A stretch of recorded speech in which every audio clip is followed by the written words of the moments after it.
Good morning everyone, welcome to my YouTube channel. कल की class में हमने एक्सरसाइज के क्वेश्चंस सॉल्व किए थे 2.1 के। आज इससे आगे है multiplication of a fraction by fraction. Fraction की मल्टीप्लिकेशन फ्रैक्शन से। फॉर एग्जांपल, जैसे Farida had a 9 centimetre long strip of ribbon है फरीदा के पास जो कि 9 सेंटीमीटर लॉन्ग है, लंबा है। She cut this strip into 4 equal parts. Farida इस स्ट्रिप को 4 इक्वल पार्ट्स में कट कर देती है। सो 1, 2, 3 and 4। How did she do it? वो इसे कैसे करती है? She folded the strip twice. इसने स्ट्रिप को 2 बार फोल्ड किया। कैसे? एक बार तो यहाँ से फोल्ड कर दिया तो इतनी हो जाएगी, ये इस तरीके से होगी। फिर इसको यहाँ से बीच से फोल्ड किया, इस साइड या इस साइड, किसी भी साइड कर सकते हैं। तो 4 इक्वल पार्ट्स आ गए। What fraction of the total length will each part represent? कितने फ्रैक्शन टोटल लेंथ का हर पार्ट, ईच पार्ट रिप्रेजेंट करता है? तो each part will be 9/4 of the strip. Her part क्या होगा? 9/4। 9/4, ये भी 9/4, ये भी 9/4। 4 क्या कि कितने इक्वल पार्ट्स में इसको डिवाइड कर रखा है। She took 1 part and divide it in 2 equal parts. उसने इसमें से ये पार्ट लिया एक, और इसको भी 2 इक्वल पार्ट्स में डिवाइड कर दिया। अब 9/4 का पार्ट लिया और इसको भी 2 इक्वल पार्ट्स में डिवाइड कर दिया। तो कितना आएगा हमारे पास? न्यूमरेटर को न्यूमरेटर से मल्टीप्लाई करेंगे, डिनोमिनेटर को डिनोमिनेटर का, ये आएगा 9/8। अब इसमें कहा है कि इसको समझने के लिए सबसे पहले हमें इस टर्म को समझना पड़ेगा। बहुत ही इजी तरीके से देखेंगे हम। जो लिखा है उस पर ज़्यादा फोकस नहीं करेंगे, बस समझने पे करेंगे। अब देखिए, यहाँ पे है 1/2 मल्टीप्लाई बाय 1/3। इसका मतलब 1/3 को 1/2 पार्ट्स में डिवाइड किया गया है, तो सबसे पहले तो हम 1/3 बनाएंगे। 1/3 क्या? कोई फिगर है, उसको 3 पार्ट्स में डिवाइड करना है।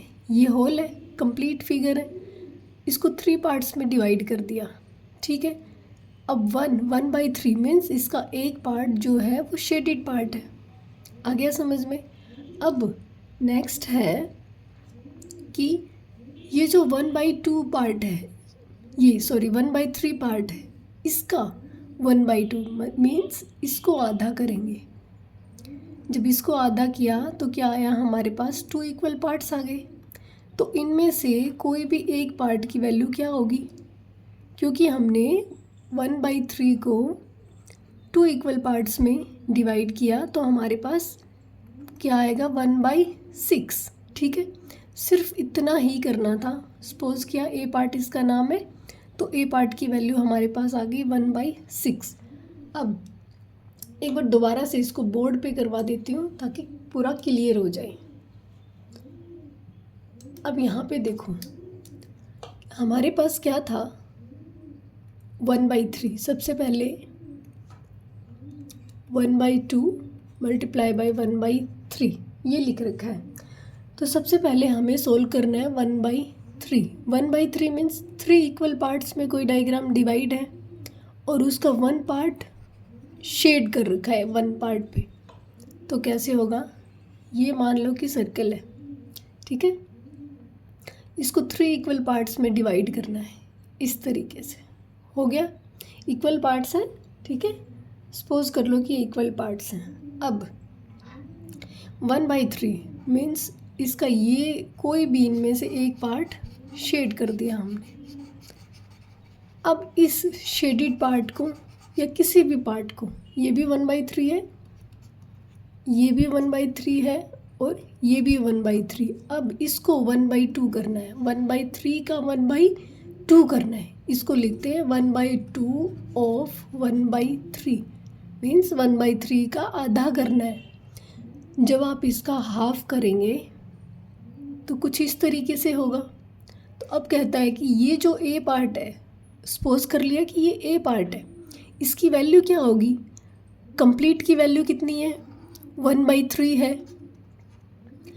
इसका हाफ है, इसका मतलब इसको हाफ से मल्टीप्लाई कर देना है। ठीक है, कितनी वैल्यू आ गई है हमारे पास? 1/6। ये जो टर्म्स आगे पीछे दे रखी हैं इनका भी कोई मतलब होता है। अब जैसे हमने 1/3 का हाफ किया 1/2, इसी तरीके से इसका अपोजिट करेंगे। अभी देखते हैं किस तरीके से है, पहले बुक में देखते हैं फिर मैं समझाती हूँ आपको। ये देखिए यहाँ पे 1/6 तक करवाए। अब देखो आगे आएगा इसी तरीके से। The value of 1/3 multiply 1/2 can be found in a similar way. Divide the whole into 2 equal parts. ठीक है, ये 1/2 है इसलिए होल को पहले 2 इक्वल पार्ट्स में डिवाइड करेंगे, फिर then divide one of this parts in 3 equal parts. उसके बाद में जो इसका हाफ पार्ट एक तरफ होगा उसको 3 इक्वल पार्ट्स में डिवाइड करेंगे। Take one of this parts, तो आंसर आएगा हमारे पास 1/6। सपोज करो, बोर्ड पे देखते हैं। अब की बार लिखा है 1/3 मल्टीप्लाई बाय 1/2। एक बार इसको इरेज कर लेते हैं हम, फिर देखते हैं।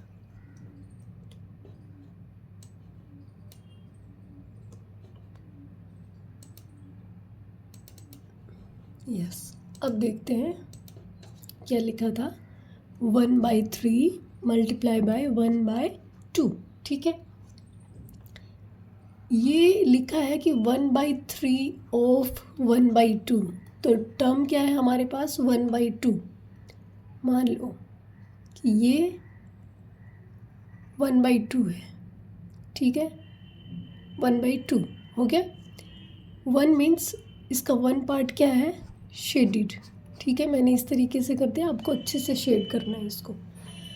अब इसका 1/3, ये जो हाफ पार्ट है इसका 1/3 कैसे करेंगे?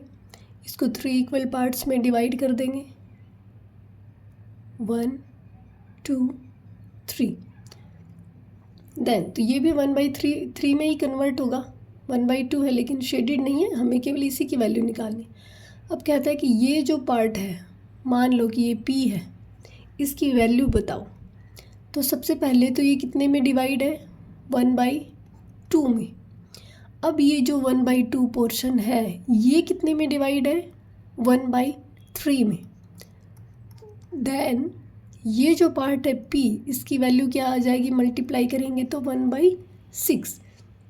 सिर्फ इसमें ध्यान ये रखना है कि यहाँ पे टर्म कौन सी दे रखी है? 1/3 1/2 1/5 क्या दे रखा है, और उससे आगे क्या है, ऑफ में क्या है। ठीक है, पीछे वाली जो रही 1/2 सपोज करो ये है, तो 2 इक्वल पार्ट्स में डिवाइड होगा जिसका 1 पार्ट शेडिड होगा। और जो टर्म 1/3 आगे आई है, मतलब कि जो हाफ पार्ट है उसको भी 1/3 में डिवाइड करना है। आई होप आपको अच्छे से समझ आया होगा।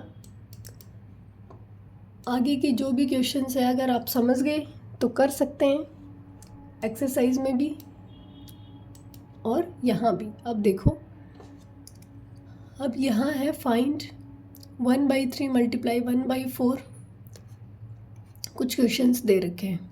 अब इसका एक मैं आपको हिंट दे देती हूँ, करना आपको ही है। जैसे 1/3 मल्टीप्लाई 1/4, इसको कैसे लिखेंगे? 1/3 ऑफ 1/4। एक मैं करवा देती हूँ इसमें। अब 1/4 है, मीन्स सपोज करो कि ये सर्किल है हमारे पास, इसके 4 इक्वल पार्ट्स हैं। ठीक है, 4 पार्ट्स बना लिए, 1 शेडिड है ये। ठीक है, अब आगे क्या लगा है? 1/3 मीन्स ये जो शेडिड पार्ट है इसको 3 इक्वल पार्ट्स में डिवाइड करना है और इसके एक पार्ट की वैल्यू हमें बतानी है। तो ये क्या था? 1/4 और इसके आगे क्या लगा 1/3। इसका मतलब ये जो शेडिड पार्ट का 1 पार्ट जो है उसकी वैल्यू क्या है 1/12। आई होप आपको अच्छे से समझ आ गया होगा यहाँ तक। अब है नेक्स्ट, ट्राई दिस।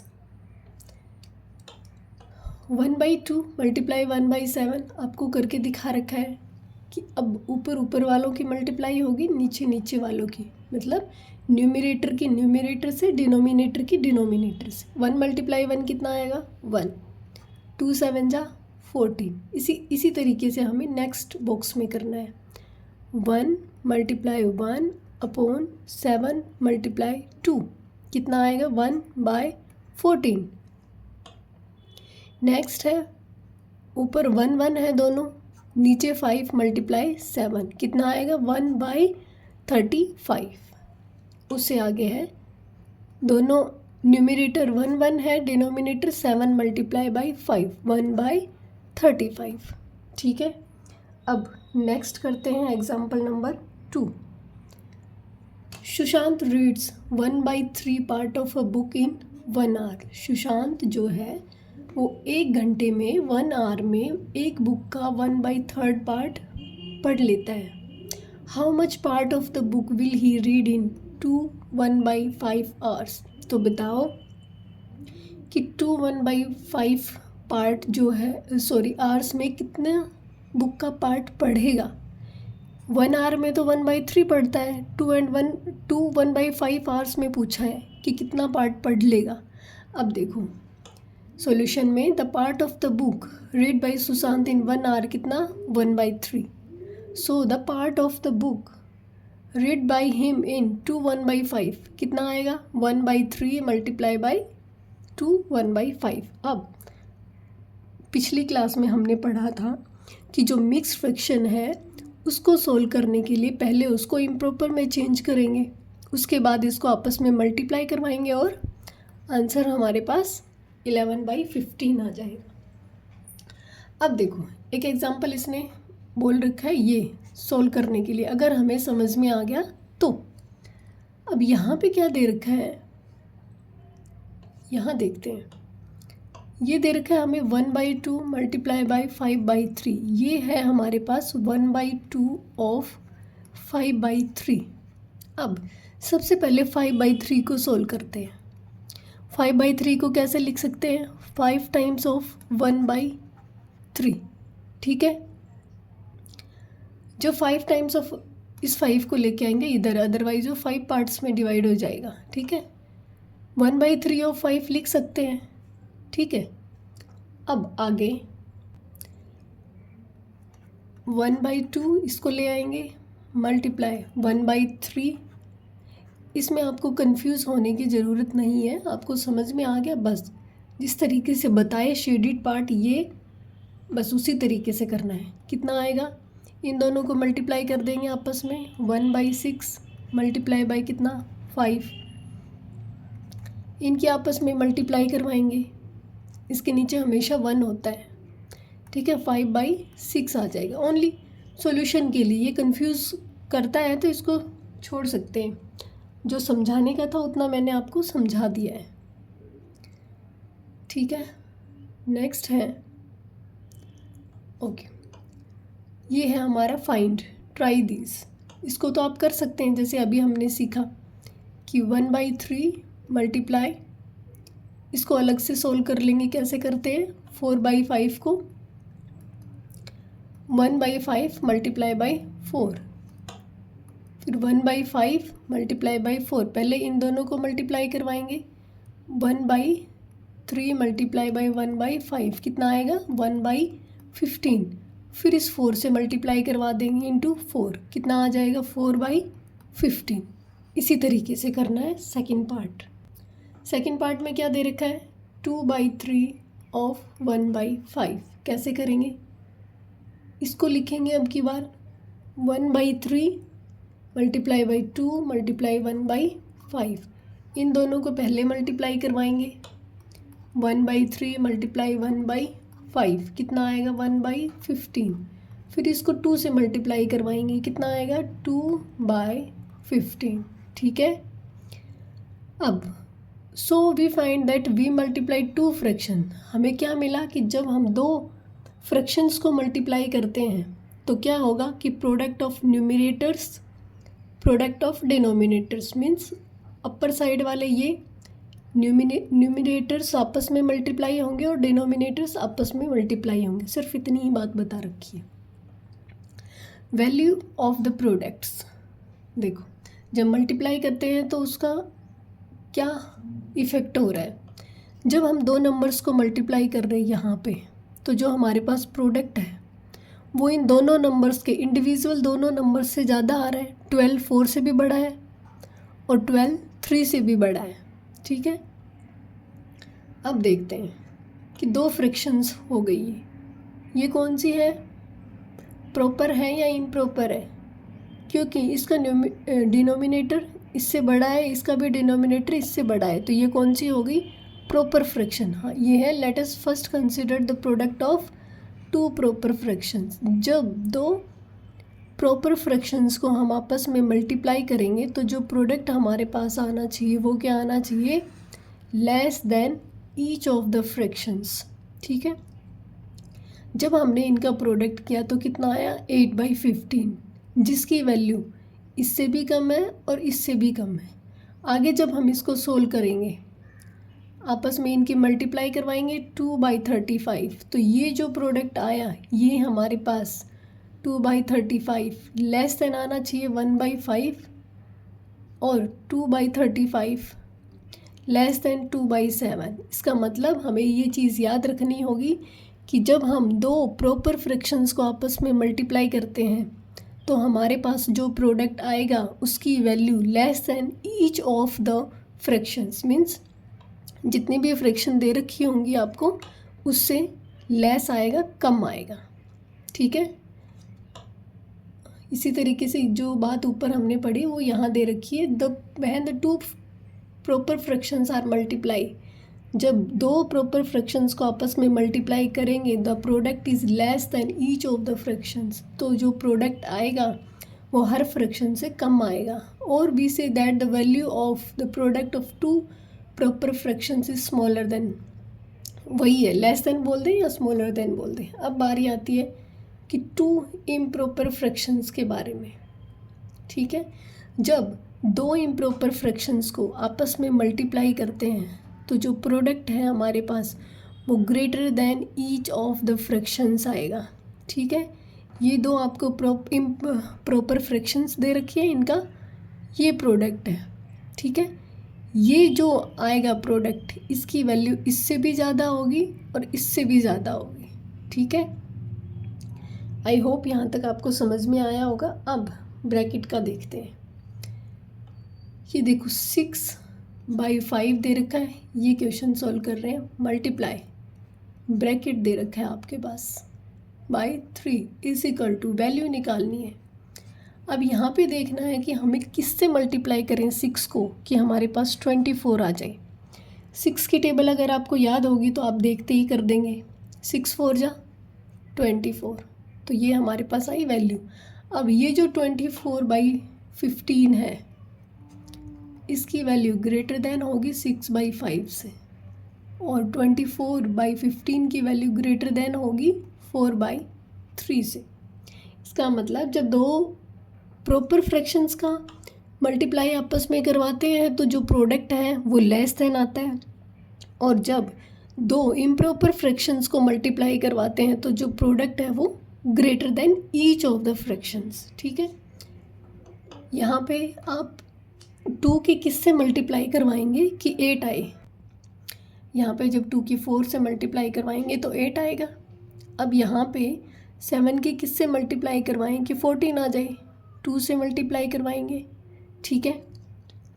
अब आगे वही लिखा है कि जब दो इम्प्रॉपर फ्रैक्शंस का हम प्रोडक्ट करते हैं, ठीक है, तो जो उसका आंसर आता है वो greater than each of the two fractions. अब देखो एक लास्ट पॉइंट है, जब हम एक प्रॉपर फ्रैक्शन और एक इम्प्रॉपर फ्रैक्शन से मल्टीप्लाई करवाते हैं, कंफ्यूज नहीं होना, जैसे जैसे क्वेश्चंस आप करेंगे आपको सब समझ में आता जाएगा, ठीक है।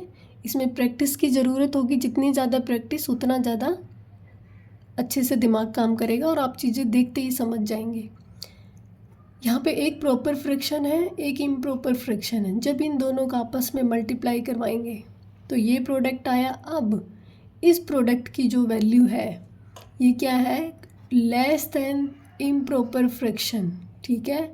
वहाँ जब दो इम्प्रॉपर फ्रैक्शंस को आपस में मल्टीप्लाई करवा रहे थे तब उसका प्रोडक्ट ग्रेटर देन था ईच ऑफ द फ्रैक्शंस। लेकिन जब